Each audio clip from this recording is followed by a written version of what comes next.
हाँ, सच में अब कष्ट दूर होने वाली है। अब मनीष जल्द से जल्द बाहर आने वाले हैं। अब कॉन्फिडेंस से मैं बोल रहा हूँ कि हाँ, जल्द से जल्द मनीष कश्यप बाहर का ही नागरिक तो रहा है कि ठंड बहुत मगर बढ़ने वाली है, लेकिन मौसम में गर्माहट आने वाली है। देखिए हाँ, सच में अब कष्ट दूर होने वाली है। अब मनीष जल्द से जल्द बाहर आने वाले हैं। अब कॉन्फिडेंस से मैं बोल रहा हूँ कि हाँ, जल्द से जल्द मनीष कश्यप बाहर आने वाले हैं। अब पत्रकारिता करें या नेता बने, एक सच्चा इंसान बने रहे और पत्रकारिता से नेता तो अटल बिहारी वाजपेयी भी बने। अंधेरा छटने वाला है, सूरज निकलने वाला है और इस सर्दी में अब गर्मी बढ़ने वाली है, क्योंकि सन ऑफ बिहार कहे जाने वाले मनीष कश्यप अब बहुत जल्द जेल से बाहर आने वाले हैं। वहीं मुख्यमंत्री भी बन सकते हैं। और आखिर ये सारी बातें कैसे निकल के सामने आई है, हम इस 5 से 8 मिनट की रिपोर्ट में आपको बताने वाले हैं कि मनीष कश्यप कब तक बाहर आएंगे, आखिर बीजेपी का मनीष कश्यप के लिए क्या प्लानिंग है और मनीष कश्यप कब तक बाहर आ पाएंगे और बाहर निकलने के बाद वो पत्रकारिता करेंगे या राजनीति करेंगे, आखिर पूरा मामला क्या है, पूरा मामला इस 5 से 8 मिनट की रिपोर्ट में आपको हम बताएंगे।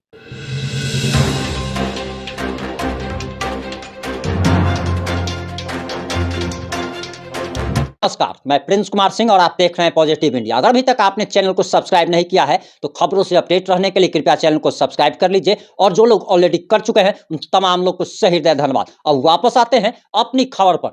तख्त बदल देंगे, ताज बदल देंगे, तख्त बदल देंगे, ताज बदल देंगे, इन तानाशाहियों का और सामंतवादियों का राज बदल देंगे। दरअसल अब गर्मी बढ़ने वाली है। इस सर्दी में, भयानक सर्दी में अब रजाई से बाहर निकल जाइए, कुर्सी की पेटी बांध लीजिए, क्योंकि सन ऑफ बिहार मनीष कश्यप अब बेउर जेल से रिहा होने जा रहे हैं। और रिहा होने के साथ ही मनीष कश्यप एक बहुत बड़ा चेहरा बनकर के उभरेंगे और हो सकता है कि मनीष कश्यप को बिहार विधानसभा चुनाव के 2025 में भाजपा मुख्यमंत्री के तौर पर प्रोजेक्ट कर सकती है। आखिर आपको बताते चले कि जिस बिहार के राजधानी पटना के बड़ी पटन देवी मंदिर से मनीष कश्यप ने सच तक न्यूज की शुरुआत की थी, उसी पटन देवी मंदिर में मनीष कश्यप के भाई करण कश्यप पहुंचे थे और उन्होंने पत्रकारों के सवालों का जवाब देते हुए साफ साफ शब्दों में और फुल कॉन्फिडेंस के साथ कहा कि मनीष कश्यप अब बहुत जल्द बाहर निकलने वाले हैं। उन्होंने साफ साफ ये भी बात कह दी कि मनीष कश्यप राजनीति करेंगे। उन्होंने ये भी कहा कि मनीष कश्यप जो अपने नाम के आगे सन ऑफ बिहार लिखता था, अब वह सन ऑफ भारत लिखेगा, क्योंकि भारत भर के सारे लोगों का, करोड़ों लोगों का प्यार मनीष कश्यप को मिल रहा है। वहीं उन्होंने ये भी कहा कि मनीष कश्यप अब इतना ज्यादा पॉपुलर हो चुका है और उसे पॉपुलर कराने में सबसे ज्यादा हाथ और योगदान विरोधियों का है। उन्होंने ये भी बात का खुलासा किया कि मनीष कश्यप को जेल भेजकर विरोधी चाहते थे कि मनीष कश्यप को दबा देंगे, उसके आत्मसम्मान को, आत्मबल को तोड़ देंगे, लेकिन वे तोड़ नहीं पाए। उन्होंने नेशनल मंडेला का उदाहरण दिया और नेल्सन मंडेला का उदाहरण देते हुए उन्होंने ये भी कहा कि 28 साल जो व्यक्ति जेल में रहा और जेल से निकलने के बाद वो सीधे राष्ट्रपति बना, यानी कि वह मनीष कश्यप के बारे में इशारा कर रहे थे कि मनीष कश्यप जेल से निकलने के बाद बिहार का मुख्यमंत्री बनेगा, बिहारियों के दर्द को समझने वाला अब बिहार के गद्दी पर बैठेगा। और उन्होंने ये भी कहा कि बिहार के लोग जब बाहर अपने राज्य से दूर दूसरे राज्यों में मजदूरी करने जाते हैं तो उनके साथ कितना शोषण किया जाता है, उन्हें कितना प्रताड़ित किया जाता है। मनीष कश्यप जब इस राज्य की बागडोर संभालेगा तब वह बिहारियों का दर्द समझेगा, बिहारियों को दूसरे राज्यों में मजदूरी करने नहीं जाना पड़ेगा। वहीं पॉजिटिव इंडिया की तरफ से भी हम आपको एक जानकारी देने वाले हैं, आप लोगों से एक निवेदन करने वाले हैं, इसलिए कृपया इस वीडियो को अंत तक देखिएगा। वहीं करण कश्यप ने हालांकि मनीष कश्यप के रिहाई की डेट तो नहीं बताई, लेकिन जो करण कश्यप बोलने से बचते थे वो आखिर जब फुल कॉन्फिडेंस के साथ कह रहे हो कि हमारा भाई अब जल्द आ रहा है, तो उस बात से समझने की जरूरत है कि आखिर ये सूचना कितना पुख्ता है और कितना सटीक है। अब आपको बताते चले कि बिहार में जातीय, मतलब आप कह सकते हैं कि वोट जो मिलता है, वोट जो पड़ता है इलेक्शन में, वो जाति के आधार पर पड़ता है।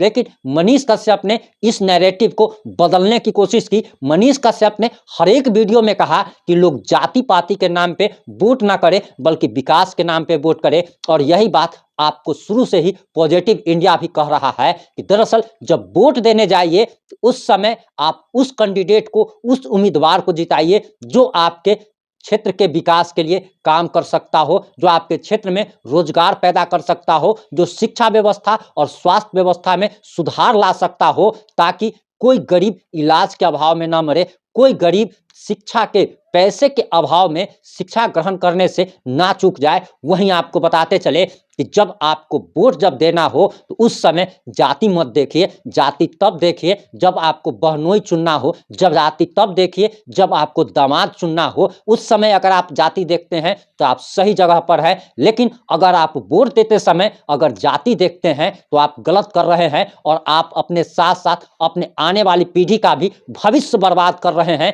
क्योंकि नेताओं की पोल खोलना भी जरूरी है और नेताओं का असली चेहरा यही है कि चाहे कोई भी जाति का नेता जो भी है या जाति की राजनीति जो भी व्यक्ति कर रहा है, चाहे वो कोई भी व्यक्ति हो, चाहे वो रामविलास पासवान हो, चाहे वो लालू प्रसाद यादव हो या फिर शिबू सोरेन हो, चाहे वो स्टालिन हो या फिर शरद पवार हो, इन लोगों का आप देख लीजिए, हिस्ट्री उठा करके देख लीजिए कि इन लोगों का पहले बाप मुख्यमंत्री बनेगा, फिर बेटा मुख्यमंत्री बनेगा, फिर पोता मुख्यमंत्री बनेगा।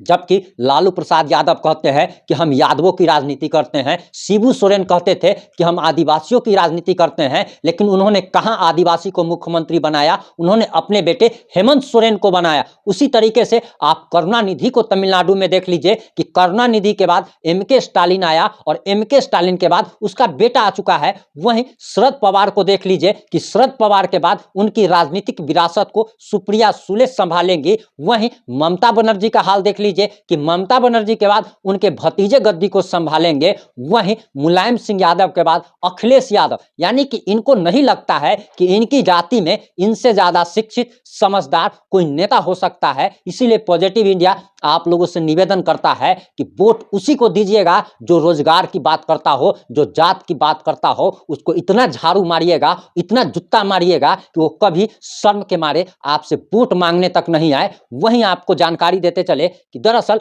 मनीष कश्यप के भाई करण कश्यप ने यह भी कह दिया कि अब बीजेपी मनीष कश्यप को मुख्यमंत्री की गद्दी पर प्रोजेक्ट कर सकती है। और आपको जानकारी देते चले कि करण कश्यप की ये बातें सही प्रतीत इसलिए हो रही है क्योंकि जिस प्रकार से मध्य प्रदेश में मोहन यादव को आगे बढ़ाया गया, जो कि एक आम कार्यकर्ता था, जिस तरीके से राजस्थान में भजन लाल शर्मा को आगे बढ़ाया गया, जिस तरीके से छत्तीसगढ़ में एक आम कार्यकर्ता को आगे बढ़ाया गया, उस तरीके से साफ साफ लग रहा है कि बीजेपी अगर लोगों का मूड समझ रही है, लोगों का मूड भाप रही है, तो उसे मनीष कश्यप को मुख्यमंत्री के रूप में प्रोजेक्ट करना ही होगा। अगर बिहार में अगर उसे अपना मुख्यमंत्री बनाना है तो उसे मनीष कश्यप को प्रोजेक्ट करना बहुत ही ज्यादा जरूरी है, क्योंकि मनीष कश्यप के साथ करोड़ों लोग जुड़े हुए हैं, करोड़ों लोगों की इमोशंस जुड़ी हुई है। और आपको बताते चले कि अगर बीजेपी मनीष कश्यप को मुख्यमंत्री के तौर पर अगर प्रोजेक्ट करती है तो बीजेपी भारी बहुमत के साथ राज्य में अपना पहला मुख्यमंत्री बना सकती है। इन सारे मुद्दों पर आपकी क्या राय है, आपकी क्या प्रतिक्रिया है? अपनी प्रतिक्रिया देना ना भूले। जुड़े रहे हमारे साथ। जय हिंद, जय भारत।